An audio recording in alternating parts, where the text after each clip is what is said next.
Hai sahabat Homers, kembali lagi di channel Home Narasi.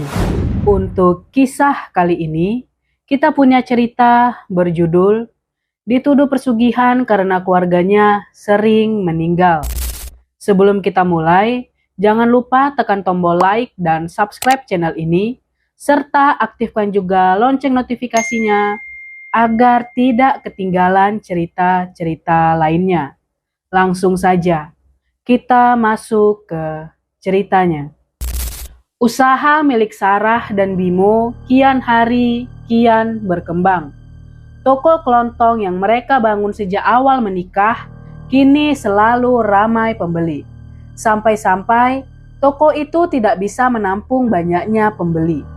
Melihat keadaan itu, membuat Suni, ibunya Sarah, menyarankan agar mereka mau memperbesar tokonya. Saran itu mereka sambut dengan gembira.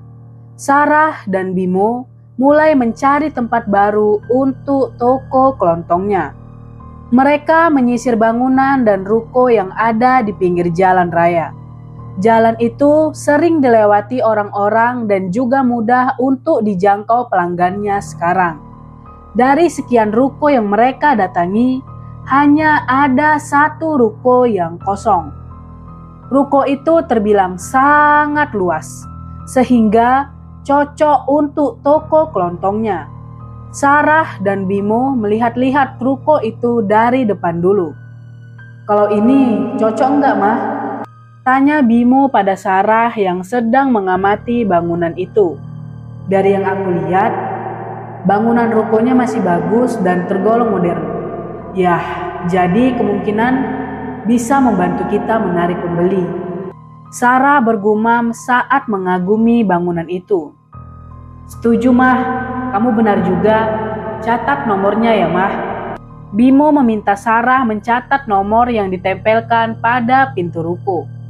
Sarah mengeluarkan ponsel dari tasnya lalu mencatat nomor tersebut. Sambil menunggu, Bimo berjalan mendekati ruko. Dia sentuh setiap jengkal pintu dan dindingnya. Ternyata masih bagus. Catnya pun tidak mudah terkelupas. Hal itulah yang membuat Bimo semakin yakin memilih ruko tersebut. Selesai menyimpan nomor, Sarah mengajak Bimo pulang. Ketika berada di tokonya, Sarah mencoba menghubungi nomor yang tadi dia simpan. Mereka membuat janji bertemu untuk mengecek langsung isi rukonya. Pemilik dan Sarah saling setuju. Mereka bertemu di depan ruko 2 hari lagi. Bimo yang mendengar kabar itu kegirangan. Begitu juga dengan Suni. Dia sangat bangga dan senang melihat anak dan menantunya semakin sukses. Apalagi sebentar lagi toko milik anaknya itu akan pindah ke tempat yang lebih besar. Hari yang Sarah tunggu-tunggu akhirnya tiba. Bersama Bimo, Sarah mendatangi ruko yang kemarin mereka lihat. Di sana, Pak Dolah, selaku pemilik ruko, sudah datang duluan. Dia menyambut kedatangan Sarah dan Bimo dengan senyum yang sangat ramah. Bimo menjabat tangan Pak Dolah. "Kita masuk sekarang atau mau makan dulu? Kebetulan ada warung makan di ruko sebelah." Pak Dolah tersenyum sambil menawarkan makan. "Kami sudah makan tadi, jadi kita langsung masuk saja." Bimo menolak halus sambil menyunggingkan bibirnya. Pak Dolah mengangguk lalu mengajak mereka masuk. Sarah dan Bimo hanya bisa tercengang melihat luasnya ruko itu. Mereka membayangkan ruangan itu dipenuhi oleh para pembeli dan pelanggan toko. Mungkin pembeli tidak akan mengeluh sesak lagi kalau tokonya sebesar ini. Batin Bimo sambil senyum-senyum sendiri. Kita lihat bagian belakang. Pak Dolah berjalan lebih dulu menuju ruang belakang. Bimo dan Sarah mengamati ruangan itu. Saat pandangan matanya jatuh pada bagian pojok, Sarah terkejut karena melihat 2 anak kecil berlarian. Matanya yang mungil dibuat membelalak saat anak itu menembus dinding. Seketika tubuhnya menjadi lemas dan Sarah terjatuh. "Kenapa, Mah?" Bimo terkejut karena tiba-tiba saja istrinya terjatuh di lantai. "Aku takut ya. Tadi aku lihat ada 2 anak kecil berlarian, lalu menembus dinding dan menghilang." Sarah memeluk lengan suaminya karena merasa ketakutan. "Hah? Yang benar, Mah. Mana anak-anak itu? Sejak tadi aku tidak melihat ada anak-anak di sini." Bimo kembali mengamati sekitar. Ruangan ini kosong dan hanya mereka saja berdua. "Sumpah ya, tadi aku melihatnya sendiri," ujar Sarah sambil mengatur nafasnya yang tersengal-sengal. Bimo pun membantu Sarah berdiri. Kedua tangan Bimo yang kekar itu masih menopang tubuh istrinya. Keadaan Sarah mulai pulih total. Dia sudah bisa berdiri sendiri tanpa bantuan tangan Bimo. Mereka pun berjalan menyusul Pak Dolah yang sudah tiba di ruang belakang. Pak Dolah sejak tadi celingak-celinguk mencari mereka. Dia tunggu hampir 5 menit baru mereka sampai. "Kok tadi lama? Kenapa?" Pak Dolah bertanya dengan raut wajah sedikit khawatir. "Kami masih ingin melihat-lihat dulu, Pak. Maaf ya." Sarah menutupi apa yang terjadi padanya. Bimo hanya bisa melirik. Padahal tadi niatnya dia ingin bercerita pada Pak Dolah soal kejadian yang istrinya alami. Sarah mengedipkan mata, mengode agar Bimo tidak menceritakan soal apapun pada Pak Dolah. Bimo membalas dengan anggukan kecil. Pak Dolah pun hanya mengangguk dan mengacungkan jempol. Di ruang belakang, ruko tersebut digunakan untuk kebun kecil. Ada pohon mangga dan nangka di sana. Tak hanya itu, Sarah juga melihat ada sumur kecil di pojok. "Sumur itu sudah tidak terpakai ya, Pak?" Sarah menunjuknya. "Iya, Mbak. Sudah pakai alat, jadi tidak perlu pakai sumur lagi." Pak Dolah menunjuk alat pompa yang ada di dekat tondon air berwarna oranye. Sarah mengangguk. Bimo mengamati kebun itu sambil terus berpikir. Kalau belakang digunakan untuk kebun, lalu di mana tempat untuk menyimpan barang-barang stok nanti? Pertanyaan itu terus berputar-putar di kepala Bimo. Dia juga mengamati bagian atas. Ternyata kebun kecil ini merupakan ruang terbuka. Jadi, pasti tidak bisa digunakan untuk menyimpan stok. "Pak, maaf. Kalau belakang ini kebun, berarti tidak bisa digunakan untuk menyimpan barang stok kami nanti." Bimo pun menanyakan hal itu pada Pak Dolah. "Kan ada lantai 2, Mas. Mari aku tunjukkan tangganya." Pak Dolah tersenyum sambil berjalan masuk ke ruangan tengah. Dia terus berjalan menuju salah satu pintu yang ada di pojok. Dia nyalakan lampunya terlebih dahulu, baru membukanya. Bimo kaget. Ternyata masih ada ruangan dan tangga. "Nah, ini tangganya." "Oh iya, Mas Bimo juga bisa memakai ruangan ini.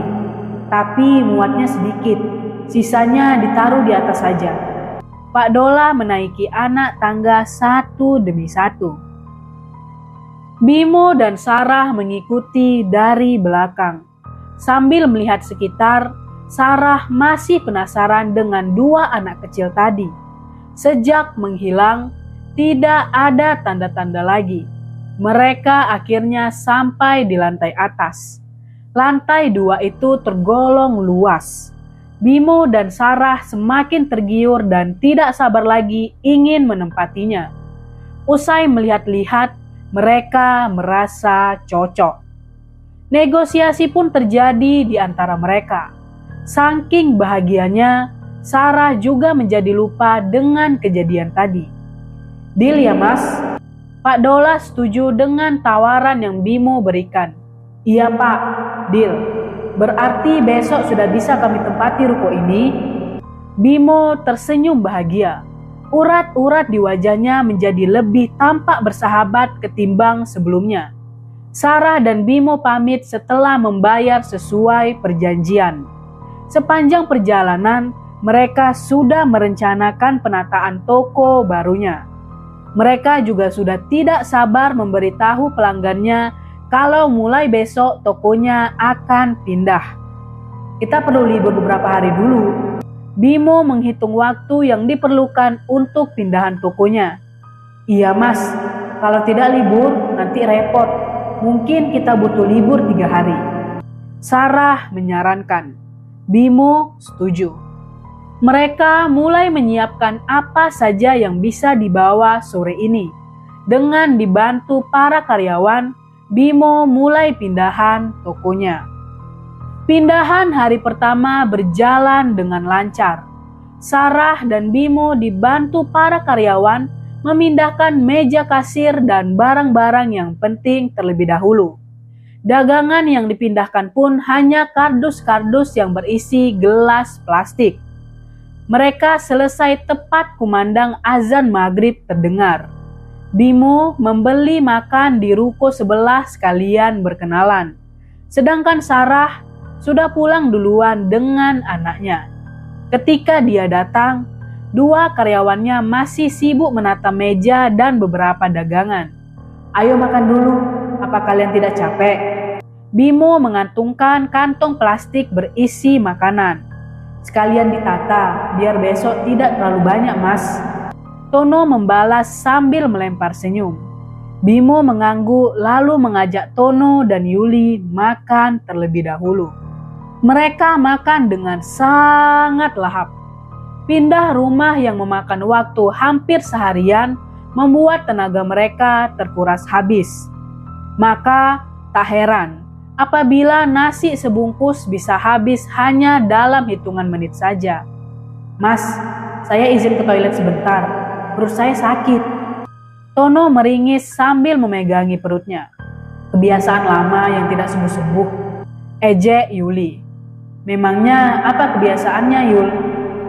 Kalau makan sambal langsung gitu mas, tapi dia masih saja ngeyel. Yuli tertawa dan menggelengkan kepala. Bimo pun meminta Tono untuk segera ke kamar mandi. Tono yang sudah tidak bisa menahannya lagi, berlari sekencang mungkin. Setelah buang air besar, Tono keluar kamar mandi. Saat hendak berjalan ke depan, matanya terbuka lebar dan sedikit melotot. Seketika tubuhnya menjadi kaku dan bibirnya juga menganga. Tono mematung sesaat. Yuli yang merasa Tono tidak kembali-kembali pergi mencarinya. Betapa terkejutnya Yuli saat melihat Tono berdiri mematung dengan mata melotot dan bibirnya terbuka. Tono, kamu kenapa? Panggil Yuli sambil mendekati temannya itu dengan langkah sedikit jinjit. Tono tidak merespon. Pandangannya kosong. Yuli terus mencoba memanggil lagi, namun tetap saja Tono tidak merespon sama sekali.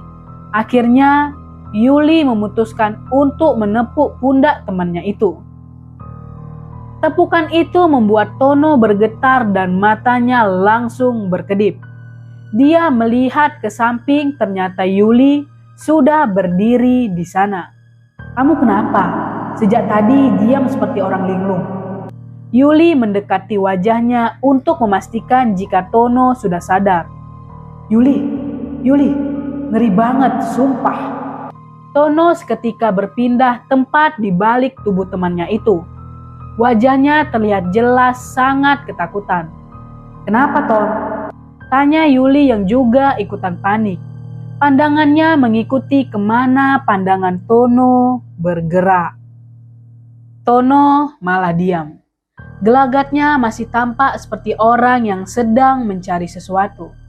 Yuli pun berinisiatif membawa Tono keluar dari sana. Tono hanya menurut saja saat kedua tangannya ditarik.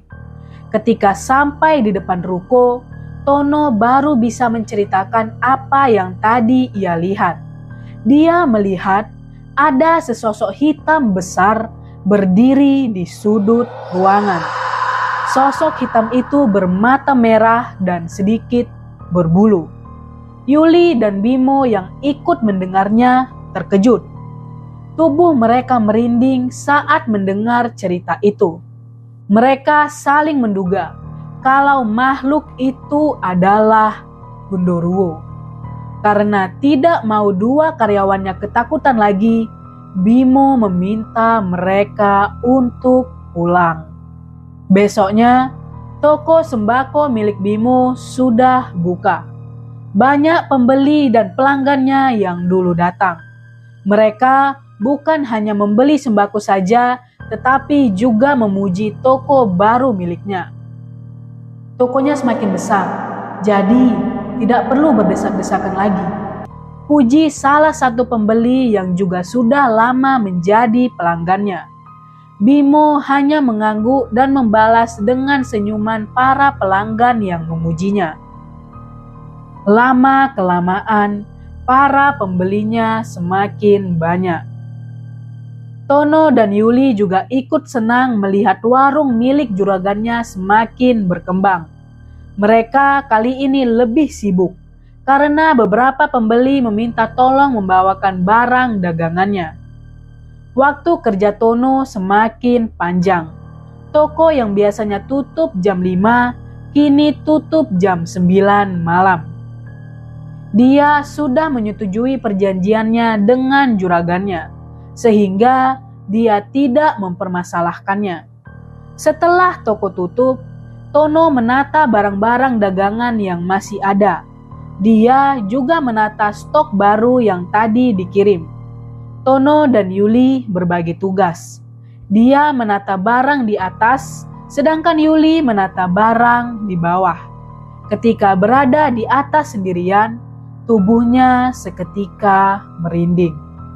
Dia merasa bagian belakang lehernya terasa berat. Berkali-kali matanya melirik sekitar, memastikan bahwa tidak ada apa-apa di sana. Namun, saat sibuk menata, Tono mendengar ada suara seperti orang berdehem.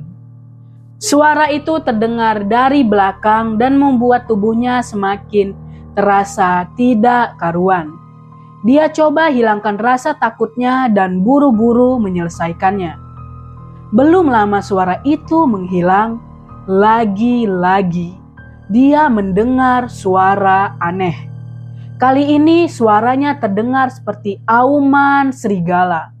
Suara yang terdengar sangat jelas itu membuatnya seketika menengok ke belakang. Sekelebat bayangan hitam melintas dengan sangat cepat. Apa itu? Batin Tono seiring tubuhnya yang mendadak menggigil. Tono yang sudah tidak tahan buru-buru turun dan meninggalkan pekerjaannya yang belum selesai. Yuli yang melihat Tono berlari keluar ikut menyusul. Dia kembali menanyakan apa yang temannya alami. Sepertinya ruko ini ada yang tidak beres, Yul, kata Tono yang napasnya masih terengah-engah. Memangnya kenapa, Ton? Tadi aku mendengar suara-suara aneh. Mulai dari orang berdehem sampai suara singa. Tono duduk di depan ruko itu sambil memegangi kepalanya. Yuli juga tidak menyangka kalau temannya itu sering mendapat gangguan makhluk halus. Padahal sejak awal datang ke sini, dia belum pernah sama sekali mendapat gangguan itu. Karena takut, mereka memutuskan untuk pulang dan melanjutkannya besok. Setelah seminggu di ruko baru, entah kenapa toko sembako milik Bimo sepi. Tono dan Yuli terkejut melihat situasi saat ini. Tidak seperti biasanya, toko sembako milik juragannya itu sepi. Sejak tadi, mereka hanya menemui 1-5 pembeli saja. Sisanya, mereka hanya duduk-duduk di emperan toko. Bimo ikut bergabung setelah sibuk menghitung penghasilannya. Kedua karyawannya itu menanyakan penyebab toko sembakonya sepi. Padahal minggu kemarin masih banyak pembeli. Namanya jualan, Ya beginilah Ton, tidak bisa diprediksi. Siapa tahu minggu depan ramai lagi, kata Bimo sambil tersenyum. Tono dan Yuli hanya bisa mengangguk. Mereka setuju dengan perkataan Bimo. Siangnya, Anto datang. Anto adalah adiknya Sarah. Dia memang sering mengunjungi toko sembako kakaknya ini. Tono yang mengetahui Anto datang langsung mendekatinya. Semenjak bekerja dengan Bimo, mereka saling kenal dan bahkan sering mengobrol. Usai mengobrol dan saling menanyakan kabar, Anto memutuskan untuk memilih barang-barang yang akan ia beli. Sedangkan Tono menata barang-barang yang kemarin belum sempat ditata. Baru saja dia menata, tiba-tiba saja Anto melintas dengan wajah yang dipenuhi keringat. Tak hanya itu, raut wajahnya juga tampak ketakutan. Ada apa Mas? Kok kelihatan seperti orang ketakutan? Tanya Tono sambil memandangi arah di mana Anto berlari. Tadi aku melihat ada sosok hitam tinggi, matanya merah dan giginya ada taringnya. Jawab Anto yang masih terengah-engah. Nafasnya tampak begitu berat. Tono menelan ludah usai mendengarnya. Dia tahu sosok hitam yang Anto maksud adalah sosok hitam yang juga pernah dia lihat. Karena merasa kasihan, dia mengajak Anto keluar dan membelikannya minuman di warung sebelah. Anto sendiri merasa kapok setelah melihat-lihat ke halaman belakang. Dia sudah tidak mau lagi penasaran dengan ruko yang adiknya sewa ini. Tono yang merasa kasihan segera mengambilkan barang-barang belanjaannya. Usai membayarnya, Anto langsung pamit pulang. Seminggu setelah kejadian itu, Tono mendapat kabar kalau Anto meninggal. Hari itu juga warung sembako milik Bimo tutup. Mereka semua melayat ke rumah duka. Ketika di rumah duka, Tono mendengar perbincangan para tetangga. Anto sakit apa memangnya? Tanya salah satu tetangga yang membuka obrolan. Katanya, hampir seminggu ini dia hanya terbaring di ranjang dan tatapannya kosong. Ibunya sudah membawa ke beberapa dokter, tetapi keadaannya sama saja.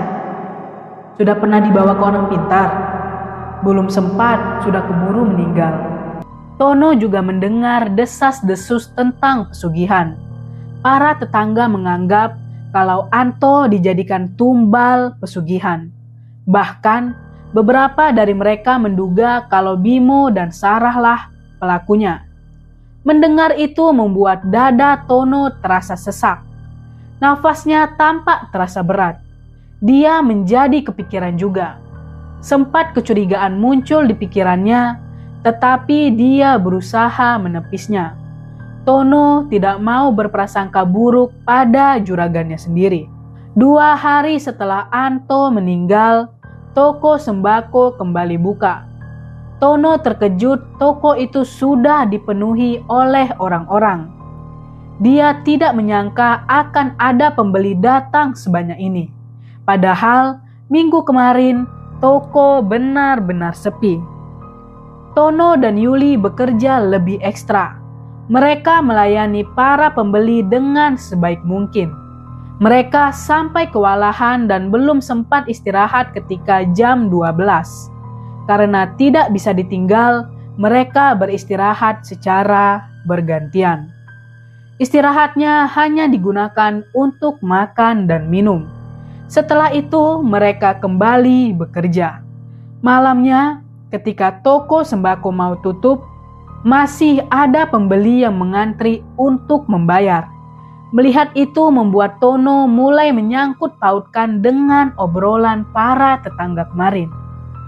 Apa jangan-jangan benar Anto dijadikan tumbal pesugihan oleh Mas Bimo? Batin Tono sambil menelan ludah berkali-kali. Karena toko sembako ramai seperti tidak normal. Usai sembako tutup dan Bimo pulang lebih dulu, Tono mengajak Yuli berbicara. "Yul, kemarin aku dengar kalau Anto mati dengan tidak wajar."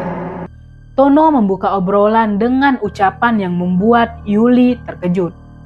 "Maksudmu tidak wajar bagaimana? Dan kamu tahu dari siapa?" Mata Yuli seketika membelalak karena terkejut.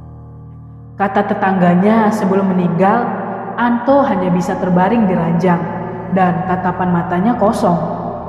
Yuli tidak bisa berkomentar apa-apa. Kalau memang itu kenyataannya, Anto benar-benar mati dengan tidak wajar. Ternyata obrolan Tono tidak berhenti di sana. Dia juga mengungkap kecurigaannya pada Yuli soal Anto yang dijadikan tumbal oleh Bimo. Mendengar itu seketika Yuli melotot. "Jangan mengada-ngada, Ton. Mana mungkin Mas Bimo begitu? Kita sudah lama ikut dia loh. Kamu tahu sendiri kan, Mas Bimo orangnya taat beragama." "Sebenarnya aku juga sempat ragu, Yul. Tapi kalau dikaitkan memang ada benarnya juga. Anto menjadi seperti itu setelah melihat penampakan di ruko ini." Yuli yang tidak mau terjebak dengan kecurigaan itu mengajak Tono pulang. Dia tidak mau mencurigai juragannya sendiri. Tono pun pulang. Ketika berada di rumah, dia terus kepikiran dengan Anto dan toko sembako tempatnya bekerja. Malamnya, Tono mendengar suara perempuan menangis di halaman depan. Tidak seperti biasanya, dia mendengar suara tangisan itu, segera bangun dan mengecek. Ketika membuka gorden jendela, dia melihat ada wanita berambut panjang sedang meringkuk di salah satu batang pohon. Tubuh Tono seketika merinding dan dia buru-buru menutup gordennya. Dia benar-benar ketakutan. Jangan-jangan penunggu ruko itu mengikutinya. Tono yang takut memilih bersembunyi di balik selimut sampai pagi menjelang. Besoknya, dia menceritakan kejadian semalam pada Yuli. Ternyata Yuli juga merasakan hal yang sama. Mereka kini malah semakin curiga dengan Bimo. Karena hari ini para pembeli juga datang lebih banyak lagi. Dugaan mereka semakin kuat.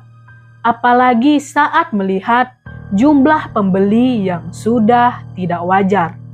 Ruko yang semula sangat luas menjadi sempit karena saking banyaknya pembeli. Toko sembako milik Bimo ramai sampai 40 hari ke depan. Tono dan Yuli mulai merasa tidak nyaman. Apalagi mereka sering mendapat gangguan makhluk halus. "Apa kita berhenti bekerja saja ya, Yul? Aku takut kalau kita jadi tumbal selanjutnya." Tono mendengus ketakutan. "Jangan dulu. Kalau mau berhenti, kita mau bekerja apa, Ton? Kita lihat dulu dan mencari tahu kebenarannya," ujar Yuli. Tono mengangguk. Dia benar-benar ketakutan. Malam ini adalah malam Jumat. Setiap malam Jumat, Bimo selalu pulang akhir dan menambah kecurigaan mereka. Apalagi pulangnya lebih larut dari biasanya. "Kenapa ya? Setiap malam Jumat, Mas Bimo selalu pulang larut malam?" tanya Tono sambil menatap langit-langit saat berada di depan ruko. "Aku juga tidak tahu. Dia pulang larut malam setiap malam Jumat baru belakangan ini sepertinya," jawab Yuli yang juga turut mencurigai juragannya sendiri.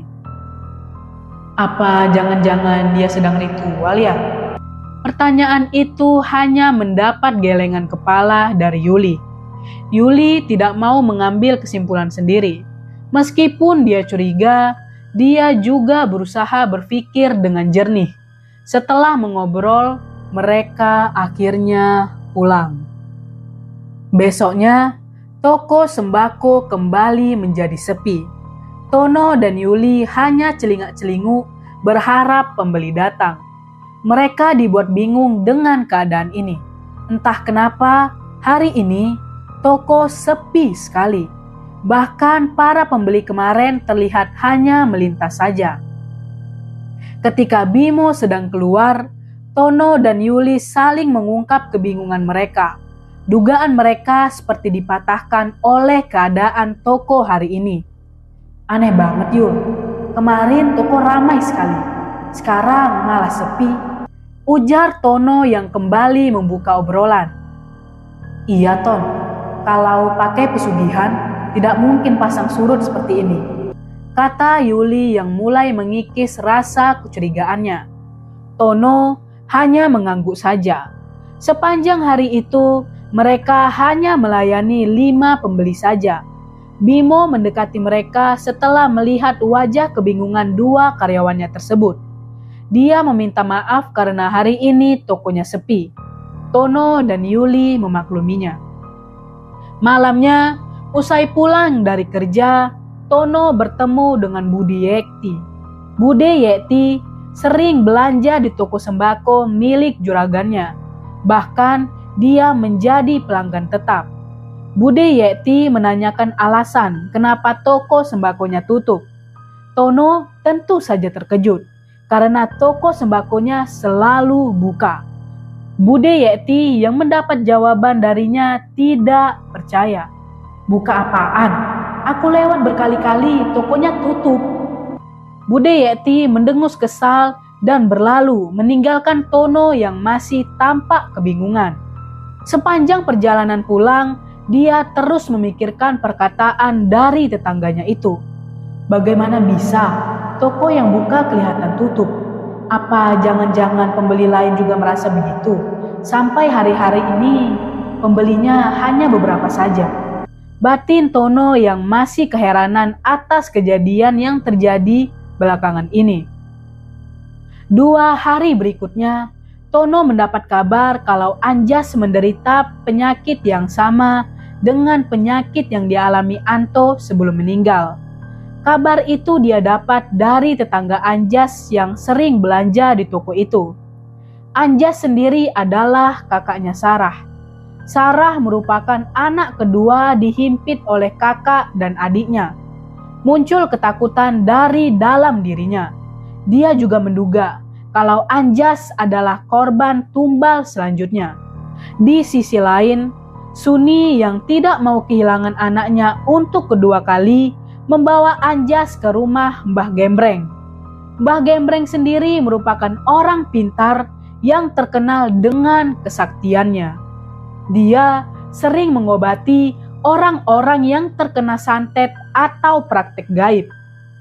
Ketika sampai di rumah Mbah Gembreng, Anjas hanya bisa berbaring. Dia mulai menjalani ritual. Mbah Gembreng melumuri dada Anjas dengan air yang ada bunga mawarnya. Usai mengguyur air yang ada bunganya, Mbah Gembreng membaca mantra. Anjas sudah menjadi tawanan alias tumbal pesugihan. Mbah Gembreng berkata setelah beberapa menit menutup matanya. Mendengar itu sontak Suni terkejut. Pesugihan? Siapa yang tega menjadikan anaknya tumbal pesugihan? Batin Suni yang mulai tersulut emosi. Siapa pelakunya? Dan bagaimana caranya supaya bisa lepas Mbah? Suni bertanya dengan nada memohon. Pelakunya adalah orang terdekat. Dia punya toko besar dan selalu ramai. Ucapan Mbah Gembreng barusan membuat Suni seketika teringat dengan Bimo. Hanya dia orang yang memiliki toko besar dan banyak pembelinya. Suni meminta tolong pada Gembreng untuk melepaskan ikatan dan tawanan itu. Namun Mbah Gembreng menolak karena sudah terlambat. Sukma dari Anjas sudah menjadi santapan makhluk-makhluk di alam sana. Suni nangis terseduh-seduh. Dia memeluk Anjas dan memanggil anaknya berkali-kali. Tetapi lagi-lagi Anjas hanya menatap kosong. Kedua matanya mendongak melihat ke atas. Mau tidak mau, Suni membawa Anjas kembali ke rumah. Karena sudah tidak ada harapan lagi, Suni hanya membiarkan anaknya itu tidur. Kali ini dia hendak mendatangi toko sembako milik anak dan menantunya. Tono yang sedang duduk di emperan toko sambil berharap pembeli datang terkejut melihat Suni berjalan ke arah toko. Saat Suni semakin dekat, seketika Tono menyambutnya. Wajah perempuan yang sudah memasuki usia 50 tahun tampak kecut. Bahkan saat Tono sapa pun, perempuan itu tidak mau menyapa balik. Tono hanya bisa diam sambil menyimak. Suni masuk ke dalam dan teriak-teriak memanggil nama Bimo. Tono yang mendengar suara itu ikut masuk dan mencari tahu apa yang sebenarnya terjadi. "Bimo, kemana kamu?" teriak Suni yang berdiri di depan kasur. Dia celingak-celinguk mencari keberadaan Bimo. Tono melihat dari kejauhan sambil berpura-pura menata barang. Tak berselang lama, Bimo muncul dari dalam. "Ada apa, Bu?" Bimo terkejut melihat Suni datang ke toko. "Jangan sok manis kamu. Aslinya kamu itu busuk hatinya. Tega-teganya kamu menumbalkan keluargamu sendiri." Suni membentak Bimo. Tono yang dari kejauhan terkejut mendengarnya. Bimo menggeleng dan meminta penjelasan pada ibu mertuanya itu. Ibu mertuanya langsung mengungkapkan semuanya. Apalagi soal Mbak Gembreng yang bilang kalau Anjas sudah menjadi tumbal pesugihan. "Kamu kan pelakunya? Aku curiga. Jangan-jangan Anto mati kemarin juga karena kamu jadikan tumbal ya?" Seluruh wajah Suni tampak memerah. Dia benar-benar sudah tersulut emosi. "Enggak, Bu. Aku tidak memakai pesugihan sama sekali." Bimo menjawab dengan raut wajah sedih. Tentu saja, dia sedih karena ibu mertuanya menuduhnya menggunakan pesugihan. Tak berselang lama, Suni pulang dan mengancam akan membawanya ke kantor polisi kalau terbukti menggunakan pesugihan. Kejadian barusan membuat Tono semakin yakin kalau juragannya menggunakan pesugihan untuk membuat toko sembakonya sebesar ini. 2 hari setelah kejadian di toko sembako itu, Anjas meninggal. Bimo dan kedua karyawannya ikut melayat. Saat Bimo hendak masuk ke dalam, Suni teriak-teriak mengusirnya. Tentu hal itu membuat para tetangga terkejut. Mereka saling berbisik dan melempar kecurigaan. Tono yang duduk di belakang dan dekat para tetangga mulai mendengar bisik-bisik mereka. Kali ini, hampir semua orang meyakini kalau Bimo menggunakan pesugihan. Sebenarnya, aku sudah menduga saat Anto meninggal dengan tidak wajar. Masa setelah Anto meninggal, toko sembakonya semakin ramai. Salah satu tetangga tampak yakin dan mantap saat mengatakan hal itu. "Iya ya, aku sendiri tidak menyangka kalau Bimo menggunakan pesugihan untuk toko sembakonya. Soalnya dia rajin ibadah juga," balas tetangga yang ada di sampingnya. "Sekarang tidak bisa menjamin. Lihat saja para koruptor itu. Dia juga kadang rajin beribadah." Mereka sepakat mengangguk. Tono yang hanya menyimak tentu saja yakin dan takut. Dia meyakini kalau Bimo memang menggunakan pesugihan. Di sisi lain, dia takut kalau bakal menjadi tumbal selanjutnya. Seminggu setelah pemakaman Anjas, toko sembako milik Bimo kembali ramai. Kali ini antrinya sampai keluar ruko.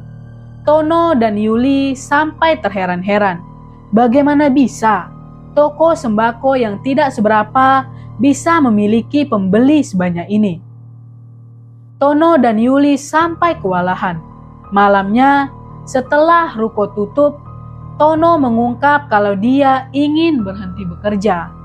Dia sudah tidak tahan dan takut akan menjadi tumbal berikutnya. Yuli yang akhirnya berubah pikiran juga ingin berhenti bekerja. Kira-kira apa ya alasannya, Ton? Masa iya Kita berhenti bekerja bilangnya karena takut menjadi tumbal.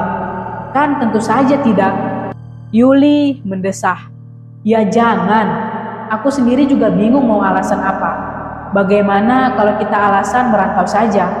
Tanya Tono yang tiba-tiba muncul ide begitu saja. Yuli menyetujui ide dari Tono. Mereka berencana akan berhenti besok. Mereka benar-benar harus mempersiapkan matang-matang supaya Bimo tidak menahannya. Keesokan harinya, pembeli lagi-lagi ramai. Yuli dan Tono sempat tidak punya waktu untuk membahas rencana kemarin. Mereka sendiri juga menyadarinya. Makanya mereka tahan dan membantu juragannya itu melayani para pembeli yang kian membeludak. Barulah malamnya, setelah para pembeli pergi, Tono dan Yuli menghadap. Bimo terkejut melihat kedua karyawannya tiba-tiba meminta waktu untuk menghadap. Ada perlu apa kalian menghadap? Tanya Bimo yang terlihat benar-benar kebingungan. Begini Pak, belum selesai Tono berbicara, dari luar dia mendengar suara Suni teriak-teriak memanggil Bimo. Semua yang ada di sana sontak menengok. Ternyata Suni datang bersama Sarah. Sarah mencoba menghentikan ibunya, tetapi ibunya tampak memaksa ingin menemui suaminya. Tono dan Yuli menepi. Mereka sedikit menjauh dan menyimak sambil pura-pura sibuk menata barang. Kamu masih mau membela laki-laki yang sudah membunuh kakak dan adikmu? Kata Suni pada Sarah sambil menunjuk-nunjuk wajah Bimo.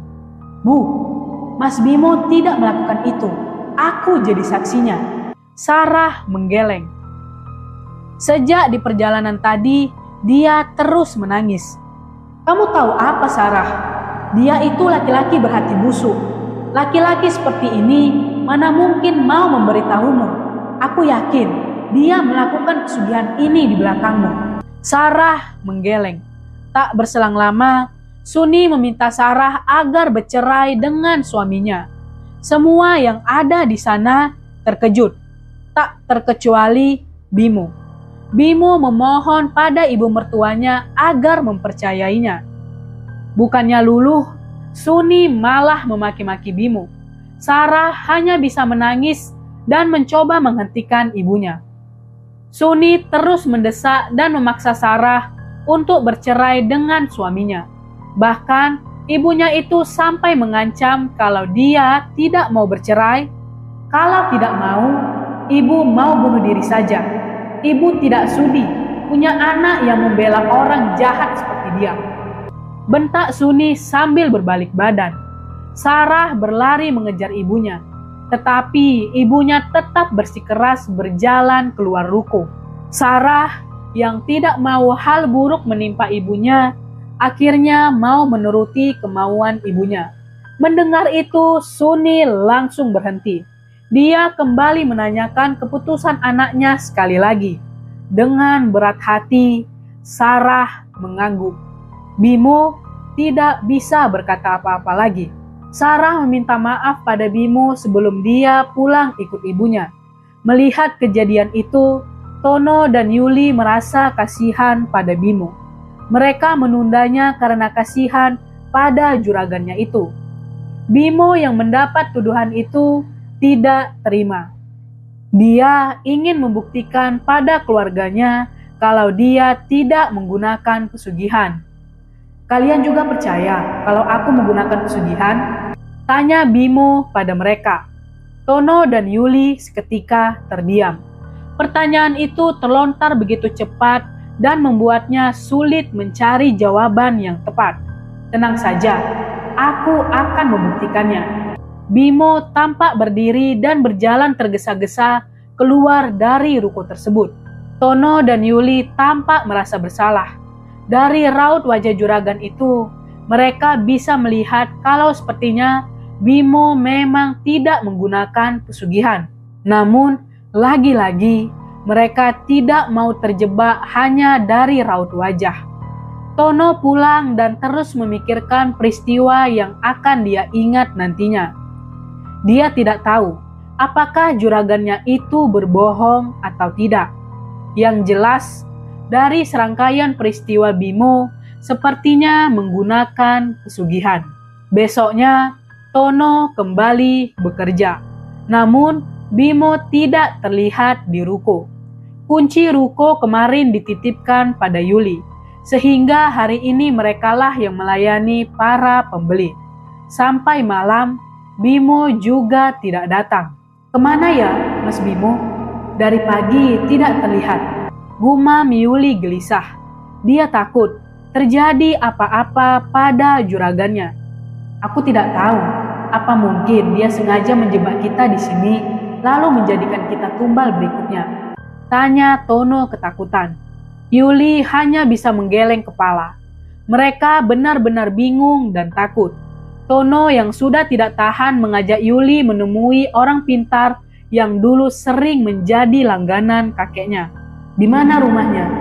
Jauh nggak? Tanya Yuli yang terkejut karena temannya itu juga punya kenalan orang pintar. Di dekat Gunung Laut. Yuli terperangah. Ternyata rumah kenalannya itu jauh sekali. Tetapi karena penasaran, akhirnya dia mau menemani Tono pergi ke sana. Malam itu mereka berangkat dan menempuh waktu sekitar 3 jam. Mereka naik bus malam yang ternyata bisa langsung turun di terminal dekat rumahnya. Orang pintar itu bernama Mbah Harno. Mereka sudah sampai di rumah yang sangat sederhana. Yuli sempat takut dan ragu masuk ke rumah itu. Karena di tempat itu hanya ada satu rumah saja. Kanan kirinya dipenuhi pepohonan yang menjulang tinggi. Kamu yakin ini rumahnya? Tanya Yuli yang tubuhnya merinding saat mengamati rumah dan keadaan sekitar.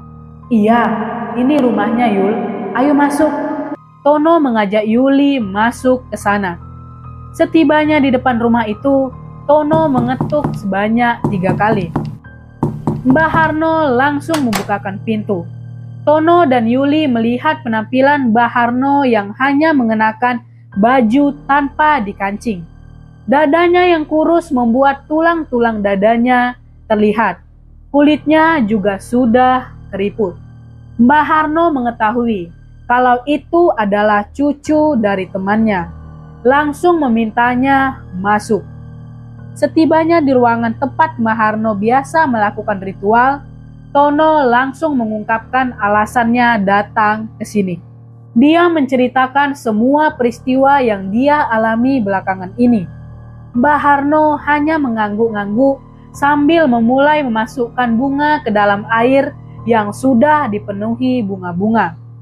Setelah selesai bercerita, Mbah Harno pun menjawab semua ketakutan dan kebingungan Tono. Dia mengatakan kalau Bimo memang tidak menggunakan pesugihan.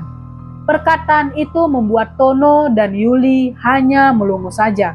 Tapi, kenapa selalu ada tumbal, Mbah?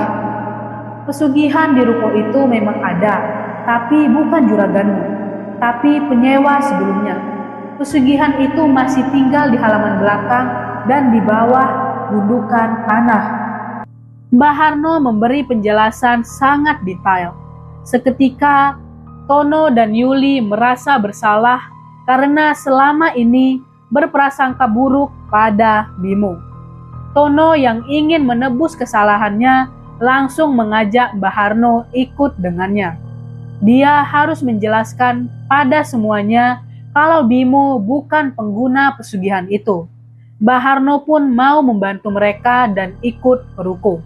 Tono juga mengajak Sarah dan Suni ke ruko. Dia ingin membuktikan kalau Bimo bukan pelakunya. Awalnya Suni tidak mau. Akan tetapi setelah mendapat bujuk rayu dari Tono, Suni akhirnya ikut. Mereka semua berkumpul di ruko. Tono membukakan pintu ruko. Mbah Harno pun berjalan menuju halaman belakang. Dan ternyata apa yang dia katakan benar-benar ada. Di halaman itu ada beberapa gundukan tanah. Mbah Harno segera menggali dan menemukan sebungkus kain kafan. Ini adalah benda mediasi untuk pesugihan milik penyewa sebelumnya. Makanya, ruko ini memakan banyak tumbal. Nanti aku buang, biar ruko ini kembali normal. Mbah Harno memasukkan bungkus dari kain kafan itu ke dalam kantong plastik besar. Dia juga menjelaskan cara kerjanya. Jadi, setiap 40 hari, pesugihan mencari tumbal. Kalau tidak, maka warungnya akan sepi karena ditutupi oleh makhluk-makhluk yang ada di dalam kain kafan tersebut. Jadi, bukan Bimo pelakunya. Suni bertanya dengan terbata-bata karena merasa bersalah. Bukan. Mbah Harno menggeleng. Seketika mereka menangis karena merasa bersalah. Sudah menuduh Bimo melakukan pesugihan. Suni buru-buru meminta Tono untuk menelpon Bimo. Tono yang juga ikut merasa bersalah segera mengambil ponsel dan menghubungi nomor Bimo. Namun, nomornya tidak aktif. Suni lalu meminta Sarah untuk menelpon suaminya. Namun, nomor kedua juga tidak aktif. Mereka menunggu dan menelpon teman-teman serta kerabat. Mereka tidak ada yang tahu keberadaan Bimo. Malamnya, ada telepon masuk. Sarah buru-buru mengangkat teleponnya. Ternyata telepon dari pihak rumah sakit yang mengabarkan kalau Bimo meninggal karena kecelakaan di jalan raya. Mendengar itu, Suni dan Sarah menangis. Besoknya, sepanjang pemakaman, Suni menangis dan meminta maaf berkali-kali. Dia tidak menyangka karena sudah menuduh Bimo menggunakan pesugihan. 3 hari kemudian, ruko kembali buka. Kini hanya mereka berdua menjalankan ruko. Sarah hanya sesekali datang menengok. Dia tidak kuasa datang ke ruko karena terbayang-bayang Bimo suaminya. Dia berharap Bimo bisa bahagia di alam sana. Oke teman-teman, sekian untuk kisah kali ini. Bagaimana menurut kalian tentang kisah ini?